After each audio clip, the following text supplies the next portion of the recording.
الحمدللہ رب العالمین والصلاة والسلام علی سید الانبیاء و خاتم المرسلین۔ حضرات، فتح مکہ رمضان المبارک کی وہ عظیم یادگار ہے جسے تاریخ کی صفحات میں روشن الفاظوں سے یاد کیا جاتا ہے۔ انقلاب کا لفظی معنی ہے گردش، تغیر، تبدل، لیکن جب ہم تاریخ کا جائزہ لیتے ہیں اور مرور زمانہ کے ساتھ برپا کیے جانے والے انقلابات کا جائزہ لیتے ہیں تو ہمیں ایک خونی تاریخ نظر آتی ہے۔ آپ جہاں پر بھی دیکھیں، جس جگہ پر بھی دیکھیں اور جہاں پر بھی انقلاب ہوا ہے وہاں پر جا کر دیکھیں تو آپ کو وہ تاریخ خون سے لکھی ہوئی نظر آئے گی جس میں بے گناہوں کا خون بہا ہے۔ ایک انقلاب یہ ہے جو جدید انقلاب ہے جسے دنیا نے دیکھا ہے، تاریخ کے صفحات شرمسار ہیں اس سے، وہ آج کی تاریخ ہو، وہ سابق تاریخ ہو، وہ 100 سال پہلے کی تاریخ ہو، یا مستقبل میں کبھی کسی تاریخ نے کوئی انقلاب آ جائے اور اس کی تاریخ لکھی جائے تو آپ کو وہ تاریخ خون سے لکھی ہوئی ملے گی۔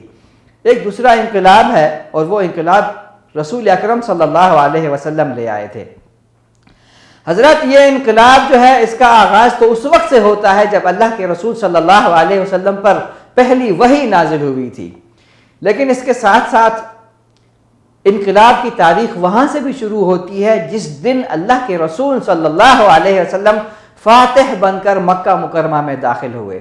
اللہ کے رسول صلی اللہ علیہ وسلم صحابہ کرام کے جلو میں جب مکہ مکرمہ میں فاتح بن کر داخل ہو رہے تھے تو صحابہ میں سے کسی صحابی نے کہا آج بدلہ لینے کا دن ہے۔ کیسے؟ وہ ایسے کہ انہی مکہ کے لوگوں نے مسلمانوں کو اذیتیں دی، گھر سے بے گھر کر دیا، آج ہم فاتح بن کر داخل ہو رہے ہیں تو آج بدلہ لینے کا دن ہے۔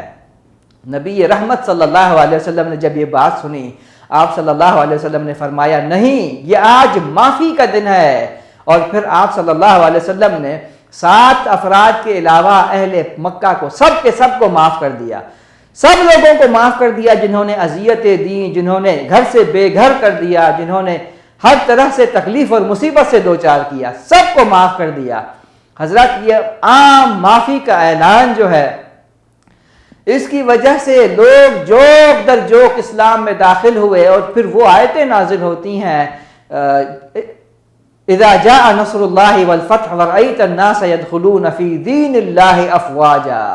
وہ وقت اس وقت آتا ہے جب اللہ کے رسول صلی اللہ علیہ وسلم اہل مکہ کو معاف کر دیتے ہیں۔ حضرت، یہ جو معافی ہے، عام معافی، قدرت رکھنے کے باوجود، انتقام کی طاقت رکھنے کے باوجود عام معافی کا اعلان ہمیں سبق دے رہا ہے کہ اللہ کے رسول صلی اللہ علیہ وسلم رحمت بنا کر بھیجے گئے ہیں۔ اس دنیا کو اسلام کا سلم اور ایمان کا امن چاہیے، اسلام کا سلم اور ایمان کا امن پوری دنیا کو ضرورت ہے۔ ہم امن کے داعی ہیں، اللہ کے رسول صلی اللہ علیہ وسلم امن کے داعی ہیں۔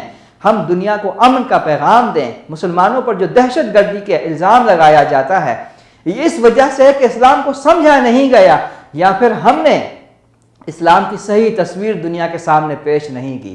آئیے میں اور آپ اس فریضے کو ادا کریں، دنیا کو اسلام کا سلم اور ایمان کا امن دیں۔ یہ ہم سب کی ذمہ داری ہے جسے ہم سب نے ادا کرنا ہے۔ اللہ تعالی ہمیں اس ذمہ داری کو ادا کرنے والا بنائے۔